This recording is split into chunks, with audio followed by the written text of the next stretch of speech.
Hello అండి. వినాయకుడు ఎంత బాగున్నారో చూసారా? మీరు వినాయకుడిని చూస్తున్నారా? వినాయకుడికేసే దండ చూడండి. పంతులు గారు చెప్పారంట ఒట్టివేరు దండ వినాయకుడికేస్తే చాలా మంచిది అని. పంతులు గారు మంచిదన్నారు కదా అని విజయవాడ వన్ టౌన్ లో కనుక్కుంటే చిన్నదేమో 1500, పెద్దదేమో 3500, 4000 దాకా ఉందని చెప్పారంట. ఈ దండ అంత రేట్ ఉంటుందా అని షాక్ అయ్యారంట. అంటే విడిగా దొరికిద్దా అంటే విడిగా దొరికిద్దని చెప్పారంట. ఇంకా మా వారు నాకు ఫోన్ చేసి ఇలా పంతులు గారు దండేస్తే మంచిదన్నారు, అక్కడికి వెళ్తే ఇంత రేట్ చెప్తున్నారు, ఇలా తీసుకొస్తా కడతావా అని అడిగారు. సరే నేను పెద్ద తోపులాగా కట్టేస్తా తీసురా అని చెప్పి. ఒట్టివేరు అంటారంట. పేరు వినడం గానీ చూడడం గానీ ఇదే ఫస్ట్ టైం. మా వారికి కూడా అంతే. చూసే వరకు కూడా వీటిని ఒట్టివేరు అంటారని తెలియదంట. కేజీ 200 అంట. తీసుకున్నారు 2 కేజీలు. తీసుకొచ్చాను, స్నానం చేసేసి నీట్ గా కట్టేసి అన్నారు. దగ్గరికి కదా అని తల స్నానం కూడా చేశాను. కడదామని తీసాను. నేనేంటి వేరంటే నీట్ గా ఉంటది అనుకున్నా. ఇది చూస్తేమో ఏంటో పొట్టు పొట్టుగా. పొలంలో వరుకోసాక కింద వేర్లు ఉంటాయి కదా, సేమ్ అలానే ఉంది. పొలంలో వేరుని ఒట్టివేరు అంటారా అని అడిగాను. కాదు కాదు ఇది వేరే అంట, నేను కనుక్కున్నానని చెప్పారు. నైట్ 7ంటికి మొదలు పెట్టా, 1 గంట అయిపోయింది. ఇది కట్టేటప్పటికి నడుం బాగా నొప్పి వచ్చేసింది. నొప్పి వస్తుంది అంటున్నానని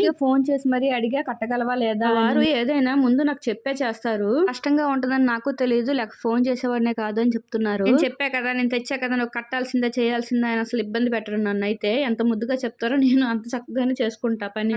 ప్లెయిన్ గా కావాలి నాకు, ఈ ఊలతో పెట్టొద్దు. అక్కడ పెట్టాను, ఇది చూసాను, ఏం బాగాలేదు, కలర్ కాంబినేషన్ అసలు చండాలంగా ఉందని అన్నారు. వేరుతోనే కట్టు దండ అన్నారు. ఏది నాకు ఫొటోస్ చూపించు, ఫొటోస్ ఏమైనా తీసావా అంటే తీసాను చూడు అని చూపించారు. నిజంగానే బాగాలేదు. నేనేం చేశానంటే వైట్ మెరూన్ ఊలుతో చేస్తే బాగుంటది కదా అని మధ్య మధ్యలో యాడ్ చేశాను. వాళ్ళు దండలో పిచ్చి పిచ్చి కలర్స్ వేసారు, అందుకే బాగాలేదు. దండ వినాయకుడి మెడలో చూసాక నా కష్టాన్ని అంతా మర్చిపోయి. వీడియోస్ మీకు నచ్చినట్టయితే లైక్ చేయండి.